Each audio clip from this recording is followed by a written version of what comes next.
Last weekend I was able to shake hands and small talk with Wolfgang Fleur, but unfortunately he doesn't do interviews.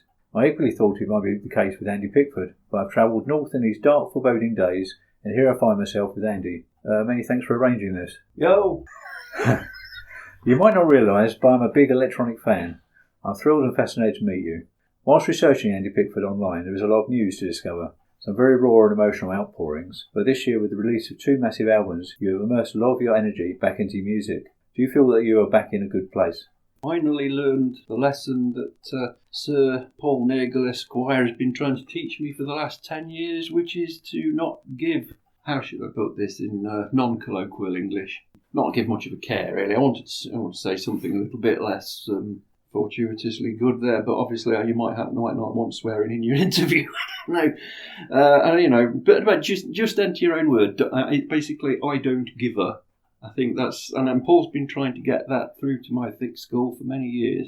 Is basically, the best attitude to take is just put your nose to the grindstone and do what you enjoy doing and accept your place on the map. I think I've just come to the conclusion that is by far the best thing to do, since it is the only thing to do, basically. So I want to ask you more questions later about this year and the future, but can we step back in time perhaps and chat about the first album, Replicant? From what I can recall of it, I'm probably going to sound like an American Republican congressman at a grand jury subpoenaed meeting. I don't recall.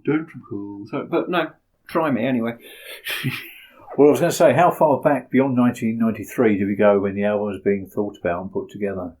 I remember back in those days, one of the people helping me out was Bob Cutts. If you remember Bob Cutts or Bob Page, Machine used to know him affectionately as Big Bob. And bloke could sort of sail into a building rather like a galleon and sort of hello, how are you doing? And everybody knew him. And he had planted the idea in my head that I ought to do something more electronica oriented, as I'd already done something called Linear Functions a few years earlier. It's a bit of a basic, entry attempt. As it was, I got a Korg T3 digital workstation. I think it's the one they made after the M1. I found, that kind of pretty much revolutionised my approach to music, as before that it had all been like loose bits of kit that weren't talking to each other, that were not particularly easy to record anything on. And of course along comes a basic 8-track workstation, and you've got everything you need in one machine. Plus you can outboard, of course, through MIDI anything else you've got and add to it. Then you just need a small mixing desk. So yeah, it all of a sudden became rather practical. I think Replicant existed probably in an early form from mid-91 with some tracks in half-completed forms and other tracks. And then it was other tracks in more complete forms. It was pulled together roughly around the time it seemed to be a decent idea to send the work to Ashley Franklin at BBC Radio Derby. So, I think it was a lot pulled together as an effort to make something coherent at that time, so I could present it for a possible radio airplay. It seemed to work very nicely. It seemed to have quite a concept behind it. And of course, as soon as it had been played on Radio Derby, then we got to hear from Dave Shoesmith at CD Services, who, promptly wanted to sign it to his Centaur label. It kind of went on from there. Of course, it spawned some other interest from the GPR label, which resulted in those 12 inches coming out, the ones remixed by Beaumont Hannant and what have you. But yeah, it kind of pretty much started in that particular sense. Yeah, it was an attempt. I really had decided then was time to make a coherent product, an album of sorts. I hadn't really expected it to work, but it did. So I see Central Discs Compact Disc Services put you on their label. How did this come about? Well, so I think they'd heard Ashley Franklin's broadcast on his Sunday afternoon Soundscape show. I know that a number of the small labels at the time were sending material in so that Soundscapes could maintain a good playlist and keep promoting this sort of music. So, I know that Dave Shoesmith was obviously one of Ashley Franklin's contacts, and this was the guy that came forward, having heard the broadcast, to, express interest in Replicant, as it was at the time. So Compact Disc Services do a cracking job of informing electronic music fans and enthusiasts of all things in this genre. I remember specifically being asked if I would support this production of the second Andy Pickford album, Terraformer. And for me it was a no-brainer. It always felt Replicant was not enough. Did it feel to you that it was a sequel album or a new album? I recall it being treated again as another concept album. And the thing is, when you're recording stuff that's more or less back-to-back, the recording session never really stopped. So I couldn't really tell you at what point the recordings for Replicant ended and the recordings for Terraformer started, as there was some already in place anyway.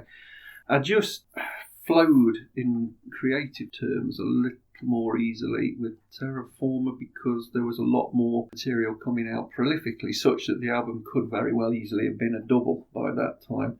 I was still using pretty much the same equipment. It was still a Korg T3. I think I drafted in a 8-track cassette-based Porter Studio to improve the singy bits. And towards the end of the Terraformer sessions, I think I acquired an Akai S1000 sampler off Ian Body, which had been formerly Mark Shreve's, and so we got a whole host of rather nice sample discs with that. And of course the result was then the start of the Maelstrom sessions. So I mean the whole thing, whether it be Replicant, Terraformer, Maelstroms, Xenomorph, Nemesis, it all seemed to flow into each other. All you got really was little bits and bobs of technology and gear improving and being added to along the way. Really, not tremendous amount. Even by the time Nemesis came along, it was still being produced on an absolute shoestring budget, of nothing. So, I've always had this approach that I don't need, and in many cases don't even want, access to the most expensive and most sought-after equipment to make the music on. I work faster than that. I am somewhat impatient with my approach, and although I'm programming the synths, I would want something that's easy access to program and I can get to achieve my sound quite quickly. So, in a way, I could say I probably deliberately shunned away from the more expensive, flashy, lighty, knobby boxes. And I've probably done a fair bit of putting them down and saying they're not good or whatever. Of course they are, they're brilliant. It's me. I don't have the time. My style is quite passionate, it's quite impulsive. If I have the next idea, I want to access the means to get that idea committed as soon as possible. That, to me, doesn't mean having something sat on a tabletop with 100 holes in it for me to guess at what to put the next plug in. So, yes, some people might regard that as a Philistine approach, but like I say, I'm a passionate worker, I work impulsively, and if an idea comes into my head, I want to get it done. I don't want to engage in the romance of preparing to get it done. That's pretty much, my approach in those days, and as it is now, really. In 1995, you released 2 albums, the wonderful Maelstrom and a collaboration album with Ian Body called Symbiont. What do you remember of this era and collaborating? The Maelstrom, I think, to continue the story with these sessions pretty much melting into each other. By Maelstrom, I got the Akai S1000. I got a whole host of rather interesting Mark Shreve samples, some of which had come off Crash Head and Legion. Pretty good, aircraft flyovers, sample of John Bonham Led Zepp drums, which were brilliant on Hell's Gate and pretty much used throughout Maelstrom in a lot of ways. Maelstrom used an Akai ST. You're running an early version of the Steinberg Cubase, and it wasn't committed to the memory of, let's say, the digital workstation wasn't used so much on Maelstrom. The T3 was still used, but the brain of this was then the Akai ST. And I don't know whether this accounts for the different sound or not, but all of the sounds being produced on Maelstrom were therefore outboard equipment being driven by a central computerized sequencer as opposed to the one on the workstation. I don't think the one on the workstation kept tempo very well. Sometimes you could hear it drift out of time a little. Maelstrom was more solid, and I just think that little change of approach whereby everything committed to the master was actually at that time was playing itself as opposed to having been previously recorded either onto a Porter Studio as a spare track or being from the digital workstation. I just think Maelstrom may well have been a little more spontaneous, and each take of every track always sounded that little bit different as a result of it. And so I'm just wondering if that just gave Maelstrom the little extra spot that made it different. Now, the collaborative stuff with Ian Boddy, I can remember that being a right hoot at the time. It was a real laugh to do, and you can tell from the result of the album that we kind of had a lot of fun making it. Those were the times, and I don't think people look back at Symbiont quite as much as they look at some of the other collaborations that Ian did at the time. I mean, Ian himself didn't really acknowledge the work and didn't include it on his best of compilation. Instead, he took a track that was from the Symbiont album, which he'd done himself without my bits added. So I don't know, maybe Ian doesn't have a very good opinion of the album. I thought it was pretty good. Well, I can ask him when I see him. Yeah. Okay, so beyond 95, there were further new albums produced yearly and touring. This appears to have carried on just before the millennium. What were your thoughts during this time, where you felt things were going? I think I was getting rather cynical at this time because, by this time I was starting to run into the negative side of the scene, or at least starting to feel the consequences from it. If anyone remembers, we'd had this incident where the Jar people, Discs Dreyfus, were interested in recruiting unknown or relatively unknown acts to support him, because as we know, Jean-Michel is such a great helper to the electronic scene in his own mind, and you can quote me on that it very soon became obvious that Dreyfus were, or apparently, say allegedly, I can't say anything that's going to get me sued, but it seemed that the acts that then subsequently appeared were the ones that paid backhanders to appear. And so the general idea of us unknowns that needed support being getting some help from a guy that wanted to offer it was an absolute pile of baloney. So a little bit of cynicism crept in there. And it wasn't helped by me moving labels. I sort of moved on to another label with the hope of releasing Nemesis on that. And some people have heard of this saga, and I'm not really going to go into it again. Nor am I actually going to be politically on the fence. All I'm going to say is the situation at that time was exactly as I always said it was.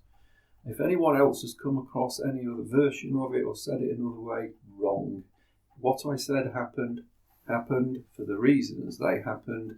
The guy in question knew what he was doing, knew why he was doing it, and of course, if you are an artist and you are running something as a business, you are going to look after number one, and I don't hold it against anybody in this life or any other life to look after number one. I just felt that in this particular instance it was a case of not exactly number one looking after number one. It was more like number two looking after number two and using number one as a means of doing so. And, don't do that to me. It's as simple as that. Don't do that. I can spot it. I didn't like it. I don't blame anyone, like I say, for looking after number one. I just don't think it was a particularly wise decision at that time, and the outcome put me off music for several years, to be honest. Because I am not going to name names or blame anybody. It's just that when you try so hard to produce something which you think has a chance of doing something, and then somebody else comes along and they've got, let's say, mediocre products to offer, but they want to put them to the fore above yours, even from a business perspective, it's wrong. It's just wrong. You promote what you think you've got the best chance of promoting, and it will help you in a trickle-down sense later on. You don't put the mediocre stuff ahead of the better stuff and then wonder later on why it didn't work out.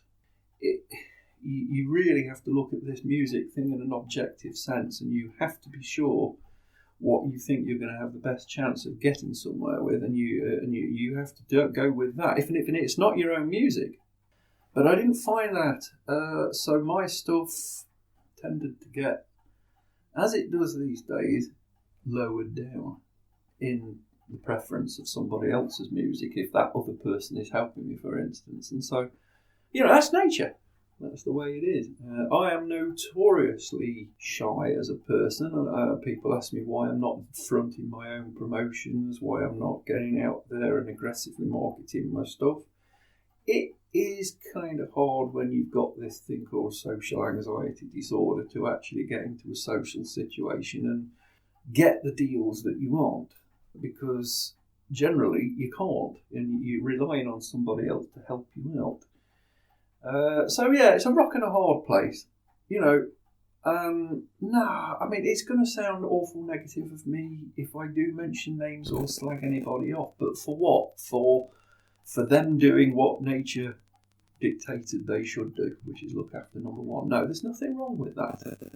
So, I have to say, I have to become more accepting of the situation that I am in because of the person that I am. And I do what I do now through pure enjoyment, and I'm not particularly bothered about who says what or who does what. It's, the environment is easier as well. Back in the late 90s and the early 2000s, the option to self-distribute and put your music online for download wasn't there as much as it is now. So, it's a much more relaxed environment than it was. I've said this before and I'll say it again. I think a lot of people were trying to piss into the same ever-shrinking pot, and tempers would have frayed no matter what happened.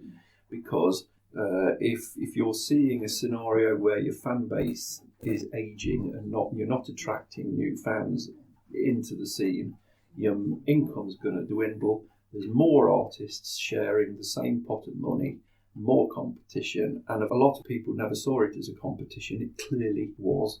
And you can see also from the way that some of the electronic musicians treated each other, and, some of us kind of didn't have a reputation for being particularly nice guys, even some of the guys up at the top. And I've said this again, electronic music is an introspective music form made by introspective people with sensitive dispositions. That's what's going to happen. That's exactly what's going to happen. And that's the way it is. I've only been able to recognise that now I'm older, to be honest. It's a case of us electronic musicians, we are what we are. We're a grouchy bunch, we're a bit tetchy, and we're kind of highly strung at the best of times. And it's the nature of the music. It's where you go to find this music that tells you the kind of person that's behind it, if you think about it that way. So I was going to say, things go a little quiet after 2002/3, but I do remember a number of years ago when I was getting a bit of hang of using the internet, you yourself were presenting a radio show yourself. I think it was on a Sunday afternoon. What was your inspiration then, and what happened to the show? I had originally started off on OWM, which was more of an electronic stroke chill out hour. And the idea for the prog rock thing came along because the guy at that station expressed interest, and it was going to be a longer show. And I thought it would give me more opportunity to spread out and play all sorts of other styles. Now, with my particular approach to music, I very rarely, if ever, listen to electronic music, and very rarely, if ever, listen to anything. But I had been a prog rock fan in my late teens and 20s, so I thought, given the similarity and how prog rock fans are sympathetic to electronic and usually vice versa, I thought a show that sort of combined the elements of electronica and prog rock would be quite good. And so that's what I did at the time. The reason it wasn't a bad show, it just took an awful lot of time to make. I was putting in some very clever edits and seguing tracks together, making continuous sections, and of course it hogs a lot of time, and I couldn't produce my own music very well, given the time left over. So it's a shame that the show didn't go on. I've had thoughts about putting some specials together, which are something on a regular basis and probably won't be franchised on any station, just as a download. But my thought on this is, that a good deal of the origin music, the classical, the classic electronica, the roots stuff, doesn't get much of an airing these days. A lot of us all know what it is. We all know the artists involved, and we'll cite this and name drop till the cows come home. But do we go back and listen to this? Because electronica here in 2017 is merely a variation 10 times removed from a lot of what was being produced in the 1970s. Minus, of course, you didn't have drum machines, you didn't have the MIDI technology and computers, but the basis is there, and people need to go back and listen to it. Now, I listen to a lot of this, and if I was going to do a show now, I would probably want to showcase our music at its origins and try to examine more of what's being produced today and how it emerged from what was being produced then. I think that would be quite an interesting little line to go down. We'll see when I've got the time. So we move forward to around 2011, 2012, when you were back making music and new albums. As a follower of your music, I still see I have a little catching up to do. It is like you have been catching up on the lost years. Yeah, in a sort of way. I think, having done my bit of cynicism, I believe it's commonly known in the music business as the wilderness years, as you often see it, and such and such, the wilderness years. I don't know what you call it, but yeah, I wasn't interested. I kind of thought, and a lot of domestic pressure as well was also to make to compel me to go out and get into an office and earn a salary. So I did.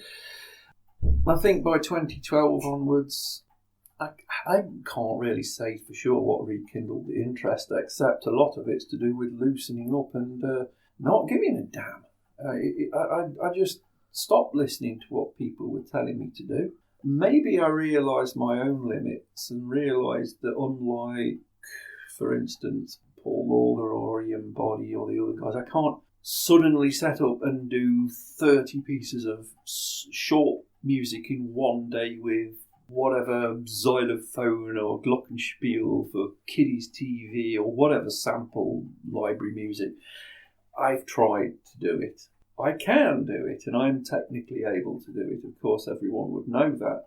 But honestly, it is the biggest bloody turn-off, and frankly, I'd rather go back and work in an office. And so, given up on that idea, I just decided to do exactly what I wanted, knowing full well that the consequences could well be that nobody would want to listen to it whatsoever. I'm still there now. I'm still doing music, thinking maybe I'm not doing it with the thought in my head that somebody's going to listen to this, because what you've got to bear in mind is, by the time I've done one of these pieces now, especially the long forms, I've probably heard it 30 or 40 or 50 times. It's done its job on me. It's kept me relaxed. It's kept the anxiety level down. It's kept my fingers from getting achy because I'm getting on a bit. It's kept me happy. It's made the bloody awful day go away. I've not had to read about the next Donald Trump article. I've not had to read what Theresa May isn't doing, or how close to erupting the Yellowstone volcano is, or how close to blowing a few Kim Jong-unis.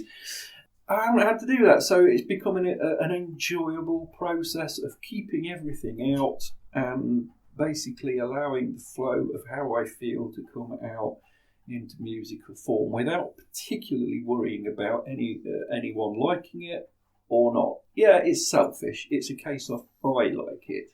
Am I assuming, therefore, that anyone else is going to like it? No, not at all. I just assume that if I've enjoyed it, somebody else might like it, because there's this simple Occam's razor. If you enjoy it, the chances are it's fun and somebody else is going to share that. So I'm just simply thinking that way. If it's fun and I've enjoyed doing it, then it's good enough for somebody else to maybe share in the feeling, Mm-hmm. That's all that I think about these days.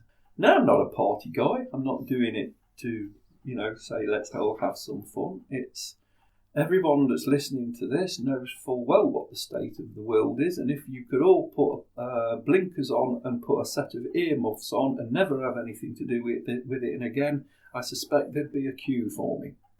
Fortunately, I've got this ability to close a door, put on a pair of very loud speakers and play some loud music from morning till night, till the cows come home, and then go to sleep, get up the following day and do it all over again. I don't have to think about the crap that's out there. I just have to think of the crap that's in here. So your music is spread out across a number of platforms. AD Music, managed by David Wright, Bandcamp, and older stock albums across Amazon, etc. For listeners of the show, what direction would you recommend fans and new listeners to go to listen and obtain this? What, to obtain the existing? Yeah, all manners. Well, there's all manner of places to go. I mean, if the AD music, the Vanguard 1, 2 and 3 and Adagiometry series of music, you need to go to the AD shop. Now, that's quite intentional. I want to be associated with AD and really got a great deal of appreciation for what Dave Wright and these people have done. Dave knows, I know, we all know that I can't release music on AD and hope to make a fortune out of it. It just doesn't work that way. Dave will probably say that there's a small group of us that will profit, but that doesn't mean we're breaking into humongous amounts of stuff. No, these are loss leaders. It's good music, really nice stuff that I've built up. I know I'm not going to see at least a physical return on it, but I get a lot of respect and I get a nice lot of praise, and of course Dave does his best to publicise it, and that lays the ground in a way for my other releases, such as the Harmonics in the Silent Shadow of the Gate organ on the Pareidolia on Bandcamp, for instance. So it attracts a few people in from the AD sales, and I think the opposite probably happens. So people, having heard the long form albums, will go to AD and get them from there. You know, I've produced a lot of music with a lot of different styles. Some of those styles are so different that if you were to try to put some of these tracks randomly together on the same album, it would sound atrocious. You have to group the styles. For Adagiometry, you have to put all of that stuff that sounded like that together in that form. And the Vanguard, again, these short form tracks, again, that had to be grouped together in that form. I've just accumulated over 150 tracks that weren't going anywhere, and so it was a case of how do you manage the output and where are they going to go. So that was, that's what happened, and that's how. And there's still stuff, believe it or not, out of the tracks that form Vanguard 1, 2 and 3. There's still 2 albums, and I will be releasing these as pretty much a double download. I'm not going to do a CD. Sure. But I was going to say, I've recently been listening to the Vanguard trilogy. I like to call it trilogy. There is a lot of diversity here. So obviously you've explained that. And an expansive range of your creative ability. You certainly seem comfortable with approaching the electronic genre full on though, and showcasing what you can do. Is this a fair description? Pretty much.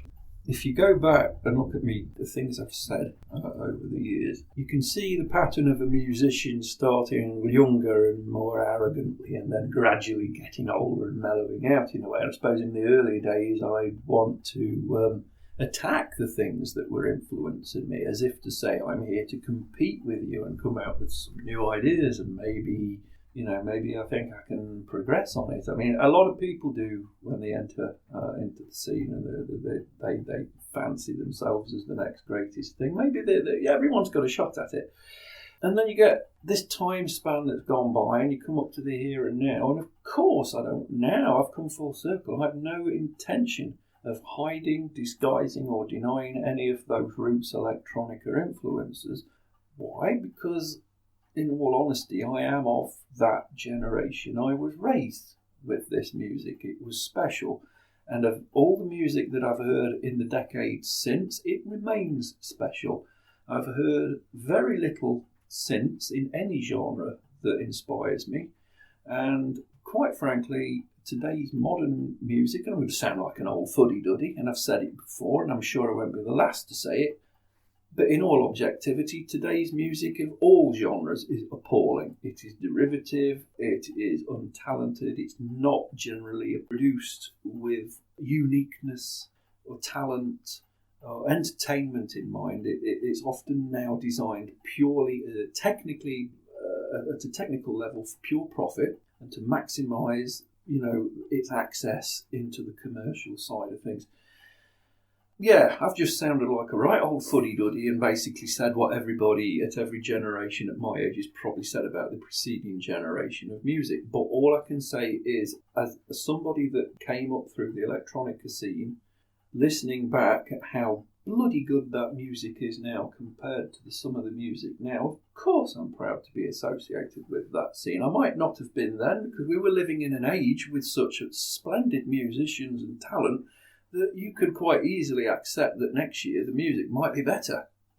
But it hasn't been that way. Each year now the music's got worse and worse and worse, and it's left us with this legacy of excellence, starting from about 1970 going up through the 90s to look back on. And I'm not taking that influence out of my music. I'm not going to hide it from it.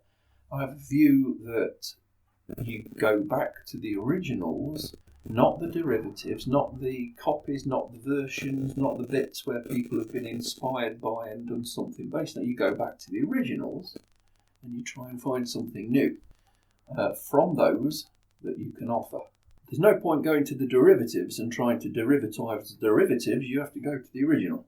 And, we all know who those great people were. Some are still with us, some are not. And no, those are the people to listen to. If you want to come into electronic music in the same way as if you wanted to come into the rock scene, you have to go back to the basics. If you're going to come into the rock scene, you have to go back to Chuck Berry. You've got to go back to Buddy Holly. You've got to go back to the Yardbirds. You've got to go back to the to the roots of this and see what it is that people after them might have missed, because that's where you're going to get your new ideas from. Not from the ones that got new ideas and see if you can get a new idea from their old idea. It just doesn't work that way. You have to really go to the horse's mouth. I'm not saying I worship the greats, the legends. I'm not saying that they were better musicians, better composers, and more talented, because they existed at a time when the technology wasn't as good. So if you had a level playing field and everybody had the same technology now, I don't think the same names would come to the fore. But they were there, they had the equipment, they developed the ideas, they developed the technology, and therefore it is Occam's razor, really, a pure logical thing to look to those people for your influence, irrespective of whether you rate yourself as a composer better than they do, because that's a purely objective thing. You can't just take away history. It's not going to happen. So there's no way a person can compare themselves to another person in that context. They were there. They founded the music. They established it. And you have no choice but to respect that. And therefore, that's the best place to go looking for your ideas. Well, since 2016, the albums are huge. Soundscapes and huge in noise. They are wonderful, interflowing melodies. Has something grown within your creation of these albums? I was starting to get hold of some pretty good weed at that time. Oh no, I'm not sure about that. No, it doesn't really influence the creative process. It actually gets it done. If I didn't have it, I wouldn't get anything done. It actually takes the motivation away. But if I get the anxiety of the day away, then the process flows, and it's like, get it done. I think, no, it's just the process of not giving a damn. I'm now 52 years old. I'm 25 years closer to the grave than I was, and I'm not winning any awards. I'm not getting Grammys. I'm not featuring on soundtracks. I have myself. I have my time remaining. I have the gear, and I have my ideas. Probably at least as many ideas, if not more ideas now than I had years ago. But what I have discovered is creative freedom, on realising that there is little point putting in effort to do anything else that might get more commercially appreciated. I have simply decided to bugger all that off and go and do what I want to do. And what I want to do, of course, is be an electronic musician. And so what you're hearing is electronic music, and that's me having fun, probably for the first time in about 20 years. So you've seen all those adverts on the TV for Ladbrokes and the gambling thing, and it's all accompanied with that little phrase at the end, when the fun stops, stop. And I will.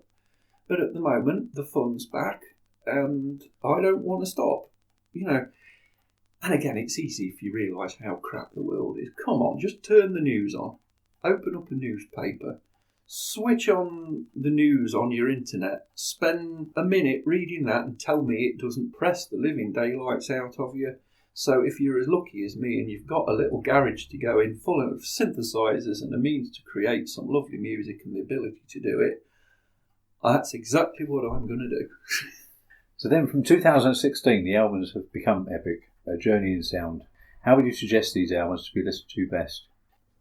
I kind of design them as a function to start with. I go back about 10 or 15 years to the times when either side of the day job, in the morning, at night, I'd want to put on something long and continuous. So I used to collect a lot of these chill-out albums, the Ibiza electronic sound, that sort of business. And a heck of a lot of Ulrich Schnaus there, I'm name-dropping. But no, that name does come up an awful lot on the chill-out stuff. And I used to love this stuff before I go to work in the morning for an hour. When I came home from work, it used to help me relax. It was a functional thing. And in a way, it was continuing from the functionality that I put into Lunarsad, because I said that was a functional album. That was there to relax you. And so I got this idea that if I could produce something super long and super continuous that would take an whole evening away, a whole afternoon away, something whereby I didn't necessarily have to listen so intently to it, but I could drift away to it and it would relax me and take away some of the harshness of the crap of real life. That's pretty much the idea. So it originated from the chill out album idea, and I thought I could make my own, but not simply the one album. I want to make the thing last for an afternoon. I want to make it last for an evening. I want it to be something that you can listen to or you can put on in the background, but in either case it's going to influence your mood, it's going to calm you down, maybe it's going to perform its function.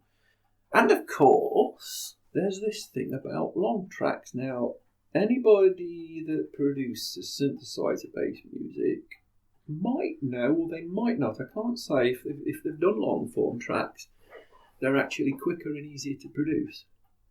I don't know why.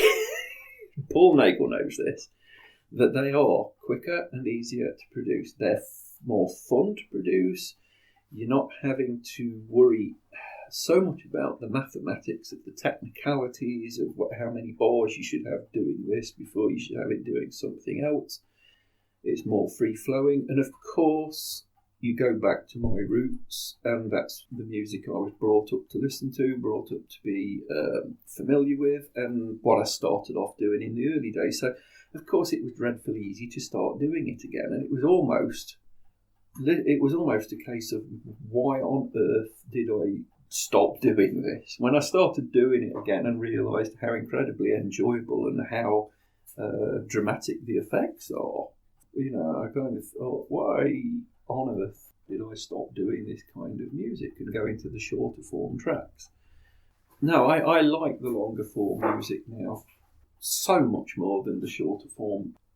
It's not. I don't think it's to do with the lack of discipline, the fact that you have to be less disciplined and you can sort of flow through this music more. I think it allows more free form ideas. You approach it with less stress in your mind, therefore you can do so many things in the first take that sound better than the stuff you've already done in 20 takes because you were having to think technically about the track you were doing. So yeah, it led to me relaxing, it led to me approaching the music from a couldn't care less technical point of view, but more from a certainly could care about what it sounded like point of view. Shift in emphasis, really, almost a 180 degree shift in emphasis. And, it's one of those things where you realise, oh, damn it, I should have been doing this all this time, and I've been musically self-harming myself by trying to force a square peg into a round hole all of these years, because I felt that other musicians were doing that in order to make a living for themselves, maybe through sample library music or this and whatever. Like I say, having given up on that and started doing what I like doing, it's quite natural that it's easier to do because it's easy, it's fun. You haven't got somebody to worry about at the end of the day questioning the results. You haven't got somebody there to reject the results or pick and choose the results. You can simply take the root idea and do anything you want with it. There are some rules I've introduced with these long-form albums.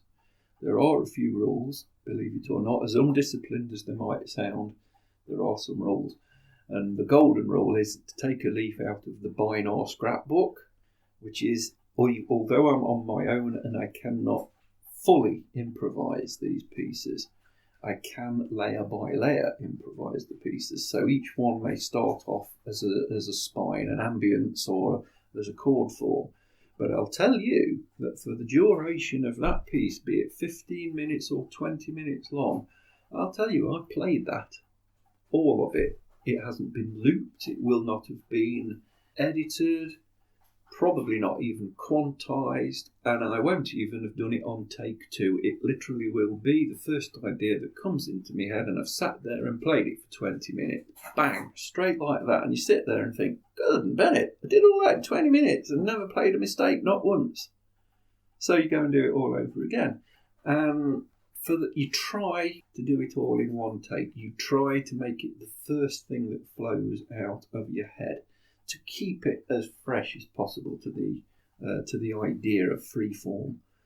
Okay, then you get to the percussion section and the sequences. Yeah, well, clearly there's going to be some looping in there, and clearly some editing, clearly some muting, but that's post-production.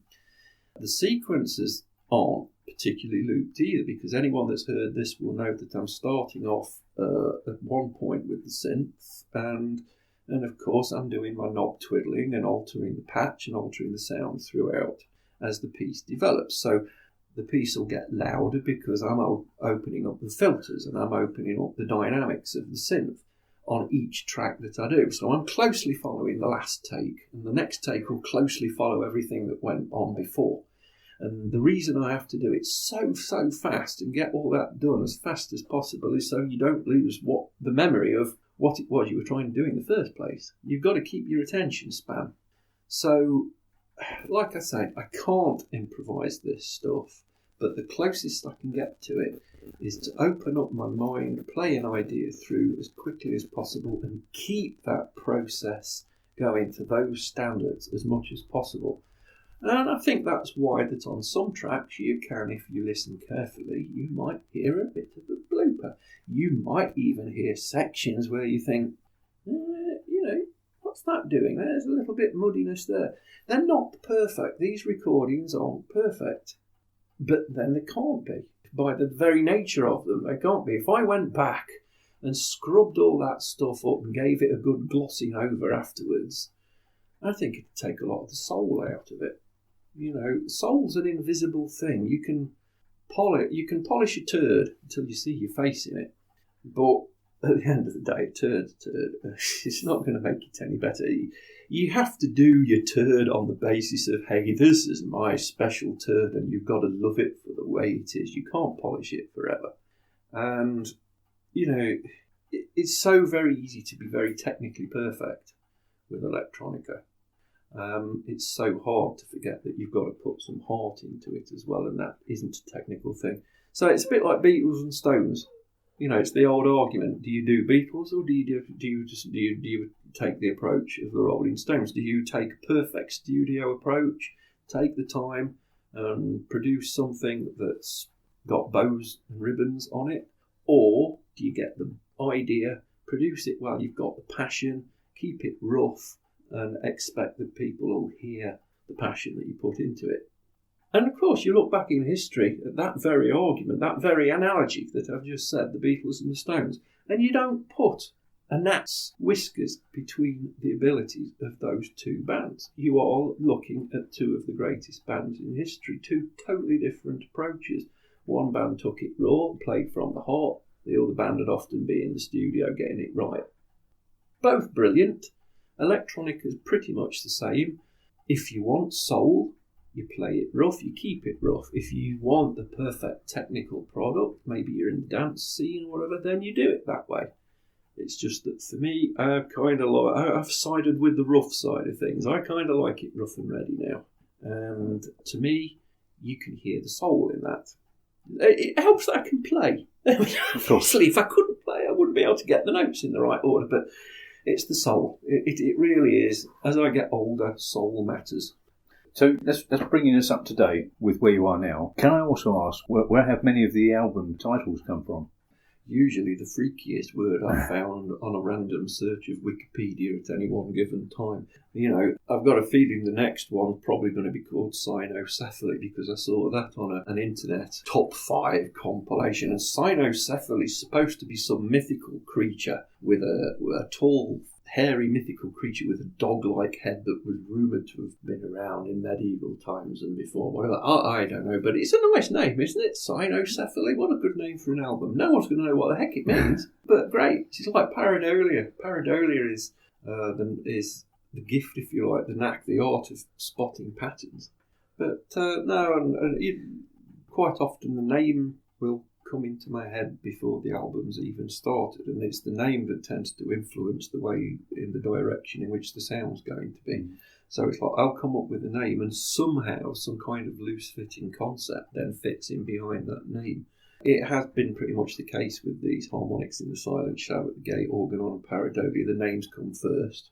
And strangely enough, the music then seems to follow into line with what the name represents. And then you introduce lyrics, using your own voice to some of the tracks too.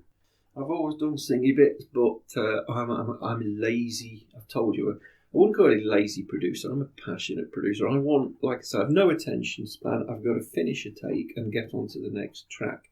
And it's pretty much like that with vocals. Now, before the age of the auto-tune, which everybody loves, the best way to approach a vocal line was to record an identical vocal track 3 times and just use your best lines out of that and hope that would be about the best you would achieve. Then if you wanted to multi-track that, then you'd have to do another 3 lines and another 3 lines. Oh man, results obviously full of heart, full of soul, and the imperfections are wonderful, and that's great. But then of course along comes auto-tune and smart vocoders like the ones on the Roland V-Synth, these harmony generators that you get. And now it's a case of sing it once, don't care if it's in tune or not, just get the phonetics right, get the tone of the voice right, and then slap it through the V-Synth or slap it through the AVOX auto-tuner and play the darn thing until it's absolutely mechanically perfect. Now you can get away with that on electronica, because you want an electronic result. You want the result to sound treated. You want it to sound robotised, a little bit futuristic. So you can get away with all manner of that sort of stuff with electronica. Electronic musicians invented the vocoder, for Pete's sake. So it's our gear. We have access to it. We're going to use it. And I will auto-tune my voice until the cows come home, because it's not because I've got a bad voice. It's because I want the clinical electronic sound to go with the electronic sound. Makes sense. And so, the vocals are done relatively quickly, and then a lot of treatment added afterwards. But like I say, it all has to be fun. I haven't the attention span to do a Karen Carpenter and multi-track myself 20 odd times for 8 bars of damn music. It's truth, If I started doing that, I'd have my mother knocking on the door, I'd have Kim knocking on the door, the cat would start farting, and before long I just won't get anything done. So 3 lengthy albums created this year. You must be sacked, but will there be more to come next year? It carries on. Nothing ever stops now. As long as there is a Donald Trump sitting in the White House, as long as you've got people lying to you through their high teeth, pissing on your back and telling you it's raining, as long as you get up in the morning and you can't make sense of the damn timeline you're in, to the point that you're wondering what on earth you were born on this world to begin with, and it isn't the same one that you came to, why has it all gone wrong, etc. As long as that remains in my life, as long as I am a grumpy old git, I think I'm going to keep my nose to the grindstone because it's keeping me out of harm's way. Let's face it, I'm not insulting anybody else. I'm not bored enough to put my fingers on a keyboard and start typing negative words about anybody or not saying anything I shouldn't say. So, I'm doing the best thing I can. As I enter my grumpy old git era and look at this world around me, I think, I don't like it. I really don't like it. I don't like the politics. I don't like being on the verge of war all the time. I don't like being exploited, shat on, lied to, put down, and I don't think anybody else does either. It's just that how many of us have the opportunity to bury ourselves in our work? I mean, a lot of workaholics will. You might go to the office and practically live in the office for the same reasons, because basically the outside world don't entertain you that much. So I'm doing it for those reasons. This has become my job, not because it's a job, not because it's, as I say, I like to say nose to the grindstone, not because it's procedural and black and white, and because that makes it sound also boring and monotonous. No, it's, I think in a world as bad as the one that we live in, anything else is fun. And so the ability to switch this gear on and just say, right, what am I going to do today that is anything but what's out there? And here it comes, it just flows in. You never get a loss of ideas, you never lose inspiration, you never have a mental block, as long as you simply put out that question at the start of it and say, what is it that you have to give to me? What music reflects the mood I'm in? What music reflects the weather, the day, whatever. I think it's relatively easy to channel these thoughts, put your fingers on a keyboard and come out with something that sounds like it reflects exactly what you're thinking, exactly what you're feeling. And you can then go and proceed to make an entire piece of music out of that. What wonderful escapism that is. You've not had to get anxiety problems about what Trump or the other politicians are up to. That's it. It's the most glorious escapism. And of course, no, I can't think of it as a job. It doesn't pay like a job. It doesn't reward like a job. I might get some respect because I keep doing it. Now you earn a name and a reputation. But that's wonderful. And I just honestly think that if people can appreciate that I'm doing it purely to escape from this rat race feeling, then people might get the same feeling when they're listening to it. I'm sure I'm not the only one out there that thinks there's a lot wrong in this world and that we need more escapism, proper escapism. No, we're not just running away from the problems of the world, not really. It's just that I think, if you can make yourself survive and smile and feel fulfilled about yourself, then the best way to do it is do what you're blooming well good at. Not what you're not good at. I happen to be, after 25 years of doing this music and how many years before of learning it, it happens to be what I'm good at. So, it happens to be what I'm going to deliver in huge amounts because I ain't going to be doing much else. I ain't going to be taking up bricklaying. I ain't going to be taking up piloting. I'm not going to, deliver letters. I'm not going to make, matchstick battleships or anything like that. I'm just going to do what I'm good at. I have to.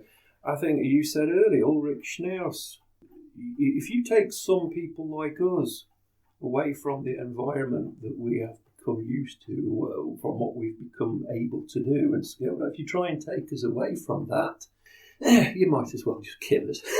I mean, for want of a better phrase, it's just not going to work. If you take a great office admin out of the office and put them in front of a piano and say, can you just do this? Can you make an album? They're going to feel equally uncomfortable. It's what we do, at the end of the day. And we haven't a choice by this stage in our lives but to carry on doing what we can do. It's just as well that I'm enjoying it, isn't it? Yeah, absolutely. So I'm gathering there is going to be a new album. Oh, I'm going to carry on the same. My variation, however, will be...